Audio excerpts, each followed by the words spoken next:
చల్ల విజయం ఇచ్చే జోష్ మరింకేది ఇవ్వదు. కాంగ్రెస్ అధినేత రాహుల్ గాంధీ సరిగ్గా ఇప్పుడు అలాంటి జోష్లోనే ఉన్నారు. నిన్నటి వరకు పప్పు అని గేలి చేసిన వాళ్ళు ఇప్పుడు రాహుల్లో మోదీని ఢీకొట్టగల బాహుబలిని చూస్తున్నారు. ఇదంతా తాజా ఎన్నికల ఫలితాల పుణ్యమే. బీజేపీ కంచుకోట లాంటి రాజస్థాన్, మధ్యప్రదేశ్, ఛత్తీస్గఢ్లలో కాంగ్రెస్ గెలుపుతో ఇప్పుడంతా రాహుల్ మేనియా కనిపిస్తోంది. సెమీఫైనల్స్ విజేత రాహుల్ గాంధీ అంటూ దేశమంతా హోరెత్తుతోంది. 3 రాష్ట్రాల విజయంతో జన హృదయ నేతగా రాహుల్ అవతరించారని జాతీయ మీడియాల వార్తలు, విశ్లేషణలు జోరందుకున్నాయి.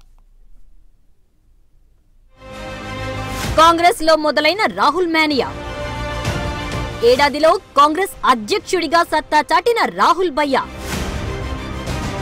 ఓ పక్క మోదీ మ్యాజిక్, మరో పక్క అమిత్ షా చాణక్యం.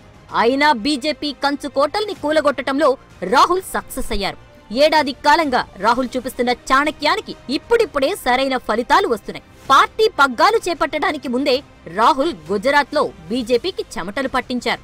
కర్ణాటకలో సరైన సమయంలో నిర్ణయాలు చకచకా తీసుకుని పార్టీని అధికారంలో నిలిపారు. రాజస్థాన్, మధ్యప్రదేశ్, ఛత్తీస్గఢ్లో పార్టీని సంస్థాగతంగా బలోపేతం చేసి శ్రేణుల్ని సమాయత్తం చేశారు. పాత కొత్త తరాలను కలిపారు. సరైన సమయంలో సరైన విజయాలు సాధించారు. ఎన్నికలు జరిగిన 3 హిందీ బెల్ట్ రాష్ట్రాల్లో రాహుల్ కు ఆదరణ పెరిగింది, మోదీకి తగ్గింది. రాహుల్ మొత్తం 58 నియోజకవర్గాల్లో ఏర్పాటైన సభల్లో మాట్లాడారు. వాటిల్లో 33 చోట్ల కాంగ్రెస్ నెగ్గింది. అదే మోదీ 27 సభల్లో మాట్లాడితే బీజేపీకి దక్కినవి 13 సీట్లు మాత్రమే.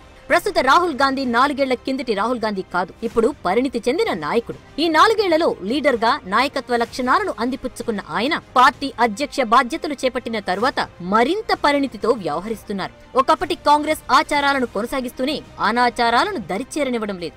దూరమైన ఓటు బ్యాంకులను దరిచేర్చుకోవడానికి వ్యూహాలు అమలు చేస్తున్నారు. ప్రత్యర్థుల ఓటు బ్యాంకుల్లో చీలికకు పావులు కదుపుతున్నారు. జనంలో కలిసిపోతున్నారు. ప్రత్యర్థులపై విరుచుకుపడుతున్నారు. పార్టీని సమర్థంగా ముందుకు తీసుకెళ్తున్నారు. జీఎస్టీని గబ్బర్ సింగ్ ట్యాక్స్ గా ప్రజల్లోకి తీసుకెళ్లడంలో రాహుల్ సూపర్ సక్సెస్ అయ్యారు. రాజకీయాల్లోకి వచ్చినప్పుడు, తొలిసారి ఎంపీగా గెలిచినప్పుడు రాహుల్ చాలా మెతకగా, ఉదారంగా కనిపించేవారు. విమర్శలకు ప్రతి విమర్శలు చేసేవారు కాదు. ఇంకా చెప్పాలంటే పార్టీ నాయకులే ఆయన సామర్థ్యంపై అనుమానాలు వ్యక్తం చేసే పరిస్థితి. అందుకే గత ఎన్నికల ప్రచారంలోనూ, ఆ తరువాత బీజేపీ ఆయనను పప్పు అంటూ ప్రచారం చేసింది. రాహుల్ ఇమేజ్ ని మసకబార్చేందుకు సాయశక్తులా కృషి చేసింది. కానీ రాహుల్ ఇప్పుడు మారిపోయారు. రాహుల్ మా నేత అని కాంగ్రెస్ సీనియర్లు అనే స్థాయికి ఆయన ఎదిగారు. అందుకే ఇప్పుడు చాలా మంది రాహుల్ విషయంలో తమ అభిప్రాయాలను మార్చుకుంటున్నారు. ప్రధాని మోదీ దెబ్బకు దేశవ్యాప్తంగా విపక్ష నేతలంతా వెలవెలలాడుతుంటే రఫేల్ అంశంతో మోదీనే ఇరుకున పెట్టారు రాహుల్ గాంధీ. మోదీపై ఆరోపణలు చేయడమే కాదు, అంతే వేగంగా జనాల్లోకి తీసుకెళ్లడంలోనూ రాహుల్ విజయం సాధించారు. ఆయన దూకుడుతోనే నేను తినను, ఎవ్వరిని తిననివ్వను అని చెప్పుకునే మోదీకి రఫేల్ మరక అంటింది. మేక్ ఇన్ ఇండియాకు తూట్లు పొడిచి యువతను మోసం చేసి 30,000 కోట్ల ప్రజాధనాన్ని అనిల్ అంబానీ జేబులో వేశారంటూ రాహుల్ చేసిన ఆరోపణలు దేశ ప్రజల్లోకి బలంగా చొచ్చుకెళ్లాయి. బీజేపీ నాయకులు సైతం దానికి సమాధానం ఇచ్చుకోలేని పరిస్థితి ఏర్పడింది. ఓ నాయకుడిగా, పార్టీ అధ్యక్షుడిగా ఈ విషయంలో ఆయన 100కు 100 మార్కులు సంపాదించారు. కాంగ్రెస్ ఉపాధ్యక్షుడిగా యూపీఏ హయాం నాటి రాహుల్ వేరు, కాంగ్రెస్ అధ్యక్షుడిగా మోదీ ప్రత్యర్థిగా దూకుడు మీదున్న రాహుల్ వేరు. మోదీ వైఫల్యాలను విస్తృతంగా ప్రజల్లోకి తీసుకెళ్లడంలో ఆయన విజయవంతమవుతున్నారు. రాఫెల్ మాత్రమే కాదు, నోట్ల రద్దు, జీఎస్టీ విషయంలోనూ ప్రజాగ్రహాన్ని కళ్లకు కట్టారు. అవకాశం చిక్కినప్పుడల్లా నోట్ల రద్దు వైఫల్యాలను బలంగా జనాల్లోకి తీసుకెళ్తూనే ఉన్నారు. పంచులు, ప్రాసలతో జీఎస్టీ వైఫల్యాలను జనాల్లోకి తీసుకెళ్లారు. 1000 కోట్లను బ్యాంకులకు టోకరా వేసి మాల్యాలు, నీరవ్ మోదీలు విదేశాలకు పారిపోతున్న దశలో సూటుబూటు సర్కార్ అంటూ మోదీపై విరుచుకుపడ్డారు. ఇటీవలి కాలంలో వాక్ చాతుర్యంలోనూ రాహుల్ మోదీకి ధీటుగా నిలబడుతున్నారు. పంచ్ డైలాగులతో రాహుల్ కు మరికాస్త క్రేజ్ పెరిగింది. ఇప్పుడు రాహుల్ ఫామ్ లో ఉన్న బ్యాట్స్మెన్, అందుకే ఆయనకు అన్ని అనుకూలంగా నడుస్తున్నాయి. సానుకూల పవనాలు మరింత జోష్ నింపుతున్నాయి. 4 ఏళ్లకు ముందు, 4 ఏళ్ల తర్వాత దేశంలో పరిస్థితి మారిపోయింది. ముఖ్యంగా తిరుగులేదు అనుకున్న మోదీకి ఇప్పుడు వ్యతిరేక పవనాలు వీస్తున్నాయి. ఆయనకు వ్యతిరేకంగా విపక్షాలన్నీ జట్టుకడుతున్నాయి. ఇదే రాహుల్ కు అనుకూలంగా మారింది. మోదీ నిర్ణయాలు, పాలసీలపై దేశం మొత్తం రగిలిపోతున్న విషయాన్ని రాహుల్ అందిపుచ్చుకుంటున్నారు. తనదైన శైలిలో మోదీపై విరుచుకుపడుతున్నారు. ఆయన వైఫల్యాలను సమర్థంగా ప్రజల్లోకి తీసుకెళ్తున్నారు.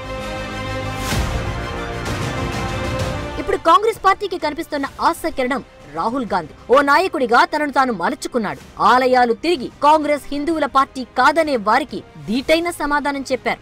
రాహుల్ ఆలయాల సందర్శనతోనే బీజేపీ డిఫెన్స్ లో పడింది. దాంతో గోత్రం వివాదం తెరపైకి తెచ్చింది. దానికి కూడా రాహుల్ ధీటుగా జవాబు చెప్పారు. ఇప్పుడు బీజేపీ ఏమీ మాట్లాడలేని ఆత్మరక్షణలో పడింది. మెజారిటీ వర్గాల్లో ఇప్పుడు రాహుల్ పై సానుకూలత పెరుగుతోంది, భరోసా పెరుగుతోంది. ఇదంతా నరేంద్ర మోదీ చేసిన పుణ్యమే అంటారు రాజకీయ విశ్లేషకులు. రాహుల్ మారాడని, ఇప్పుడు ఆయనలో డైనమిజం కనిపిస్తోందని పార్టీ నాయకులు సైతం సంబరపడుతున్నారు. ప్రసంగాల్లో పంచులు, పదునైన టాపిక్లు వినిపిస్తున్నాయని, అంతకు మించి రాజకీయ నాయకుడిగా పరిణతి కనిపిస్తోందని వివరిస్తున్నారు. పార్టీలో సీనియర్లను వాడుకుంటూనే యువతకు ప్రోత్సాహం అందిస్తున్నారు రాహుల్ గాంధీ. నాయకుడిగాను మోదీకి ధీటుగా ఎదుగుతున్నారన్న విశ్లేషణలు వినిపిస్తున్నాయి. ఒకప్పుడు రాహుల్ ని పప్పు అని గేలి చేసిన సోషల్ మీడియాలోనూ ఇప్పుడు రాహుల్ కు ఫాలోయింగ్ పెరిగింది. ఇప్పుడు పప్పు ఎవరన్నది తేలిపోయింది అని ఒకరు, పప్పు బన్గయ 2.0 అని మరొకరు సోషల్ మీడియాలో ట్వీట్లు చేస్తున్నారు. 3 రాష్ట్రాల ఎన్నికల్లో విజయం ద్వారా అన్ని పక్షాలకు ఆమోదయోగ్యమైన జాతీయ నేతగా ఆయన ఎదగగలిగారు. ఏడాది కాలంగా రాహుల్ విజయాలన్నీ ఆయన సొంతమేం కాదని, పార్టీలోని సీనియర్లు, అంతరంగికుల సలహాలపైనే రాహుల్ నిర్ణయాలు తీసుకుంటున్నారన్న విమర్శలు ఉన్నాయి. అయితే ఇదే సీనియర్లు, ఆంతరంగికులు గతంలోనూ ఆయనకు సలహాలు ఇచ్చి ఉంటారు. కానీ అప్పుడు జరగని ఆచరణ ఇప్పుడు జరుగుతోందంటే రాహుల్ పరిణతి చెందిన నేతగా ఆవిర్భవించినట్లే కదా అని సమర్థిస్తారు ఆయన అభిమానులు. నిజమే, నాయకుడి లక్షణం సొంత నిర్ణయాలు తీసుకోవటంలోనే కాదు, ఎదుటివారి సలహాలు స్వీకరించటంలోనూ బయటపడుతుంది. 2019 సార్వత్రిక ఎన్నికల వైపు సమరోత్సాహంతో వెళ్తున్న రాహుల్ ముందు చాలా సవాళ్లే ఉన్నాయి. పార్టీ పూర్తిగా తుడిచిపెట్టుకుపోయిన ఆంధ్రప్రదేశ్, ఒడిశా, బెంగాల్, తమిళనాడు, యూపీ, తెలంగాణ, బీహార్లో పునర్జీవింపచేయాలి. మధ్యతరగతి సామాన్య ప్రజానికంతో మళ్లీ పార్టీ మమేకమయ్యేట్లు చూడాలి. గట్టి బలమున్న ఎస్పీ, బీఎస్పీ లాంటి పార్టీలన్నింటినీ ఒక్క తాటిపైకి తేవాలి.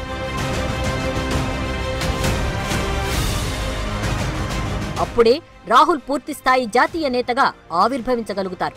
మొత్తంగా చూస్తే ఏ మనిషి పుట్టుకతో నాయకుడు కాదు. నిజమైన నాయకుడు ఎన్ని వైఫల్యాలు ఎదురైనా ధైర్యంగా నిలబడాలి. అవకాశాలను అందిపుచ్చుకుంటూ, పరిస్థితులకు తగ్గట్లు తనను తాను మలుచుకుంటూ ప్రజాక్షేత్రంలో నిరంతరం తిరిగేవాడే నాయకుడిగా నిలబడతాడు. రాహుల్లో ఆ పరిణతి ఇప్పుడు కనిపిస్తోందంటున్నారు విశ్లేషకులు. ఈ నేపథ్యంలో 130 ఏళ్ల పైబడిన కాంగ్రెస్ పార్టీ బాధ్యతలను మోస్తున్న రాహుల్ గాంధీ కాంగ్రెస్ కు పూర్వ వైభవం తీసుకొస్తారా లేదా అనేది చూడాలి.